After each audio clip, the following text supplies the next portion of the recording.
Honored guests, distinguished faculty, family, friends, and fellow graduates. I am incredibly privileged to be representing this graduating class of 2015. We're graduating today from a variety of programs, and although I may not know all of you personally, if we were to cross paths in the future and learn that we were both alumni of BCIT, we would know what it entailed. It's not just say we went to BCIT. We don't just go to BCIT. We grew through BCIT. Not only have we become work ready for our given fields, but we now graduate with the BCIT magic power, the ability to handle seemingly impossible amounts of work, deadlines, and group projects. How many of us have said, exasperated, that we would fail? We couldn't go on. How many of us have cried with frustration? So it's not just me. I have done all those things. I've cried many times. And I know I am not the only one who has developed several new wrinkles on my forehead and is just now beginning to live free from an on-again, off-again eye twitch. Some of us have battled life-threatening illnesses, the loss of loved ones, financial difficulties, or have had to deal with breakups and have persevered to be with us today. I am in awe of you. I can only take the strength that I've witnessed and remember it when I go through such a challenge in my own future.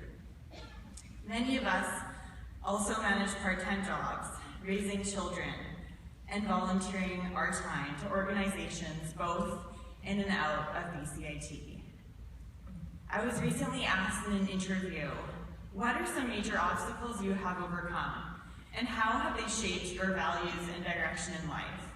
Everyone has an answer to this question, and here is mine. 9 years ago, I developed a mental illness, which ultimately led to me leaving university. At the time, the shame and sadness I felt seemed hopeless. I could not imagine what my future looked like, as it was too difficult. I hated myself for who I had become and felt so much guilt about the daughter, sister, and friend who I barely was anymore. I was 20 years old and ready to be done with life. Sorry.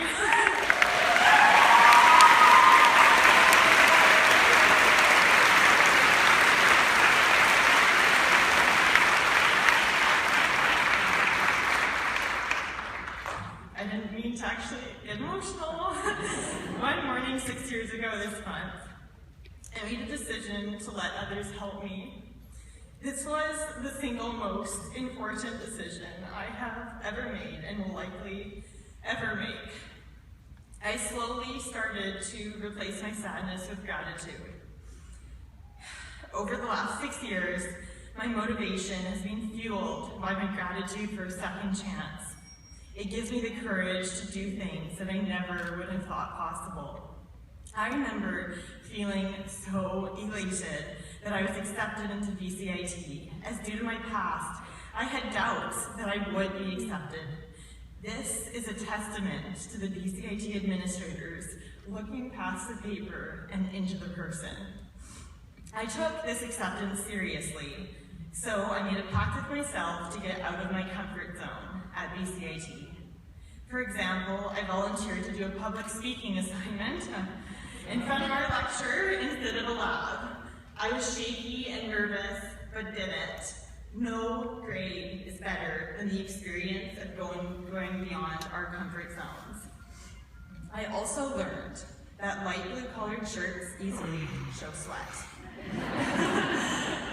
When we had the opportunity to do it again the next semester, one of my peers, Megan, spoke in front of the lecture for her first time and seemed equally as nervous as I had been.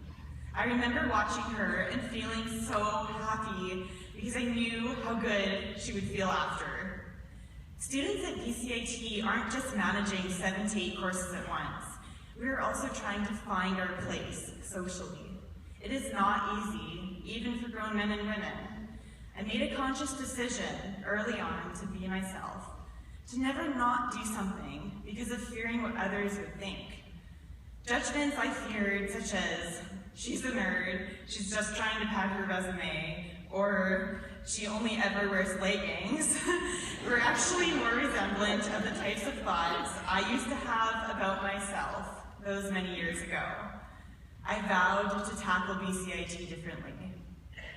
Over the past 2 years, there have been days where I woke up dreading the day that lay ahead. The only thing that works for me is replacing fear of a big presentation or an exam with gratitude. I am grateful I'm a female in a country that has the rights and culture which supports women in their education and careers.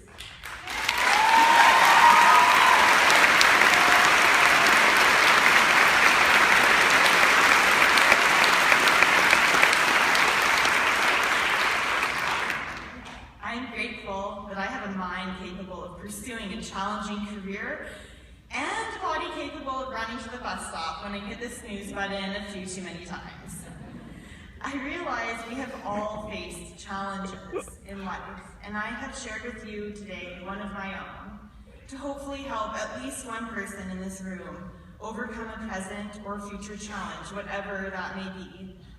As of now, we can all be grateful for the resilience we have developed, the life skills and knowledge acquired, and the friendships we will keep from our time at BCIT. Lastly, we all have at least one person who we turn to for support. Who are the people who made us laugh when we felt nothing but stress? Who are the people who assured us we would end up here today? Who are the people who challenged us to push our capabilities? I can assure you the answer to that last question most definitely includes our faculty. Our loved ones deserve their own graduation ceremony, because worse than feeling stress and having an eye twitch is loving someone who is stressed and trying to ignore their eye twitch. The poet Mary Oliver wrote, "Tell me, what is it you plan to do with your one wild and precious life? Challenges lie ahead, but so do feelings of accomplishment, integrity, and joy, beyond what we can imagine. I am truly proud to be graduating with you fine people and cannot wait to take off this gown. Thank you. Congratulations, graduates of 2015.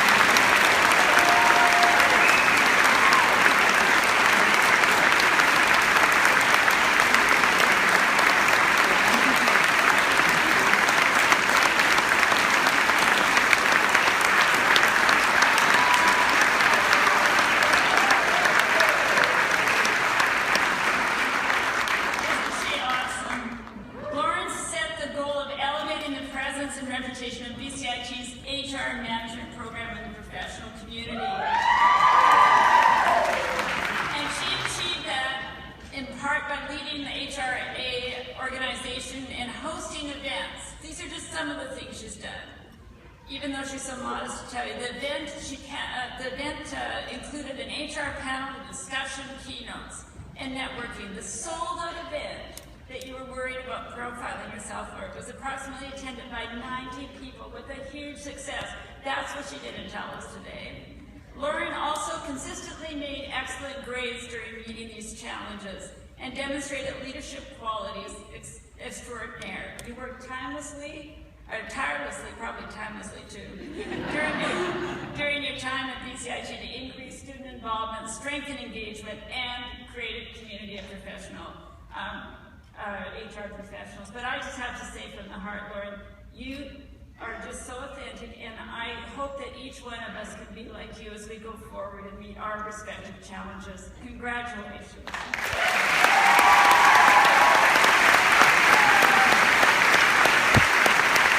Let's to your sister. Did you get my dad crying? No. Kept her mouth up. Thank you, Lauren. Kept you all crying. Now it's time to congratulate and celebrate.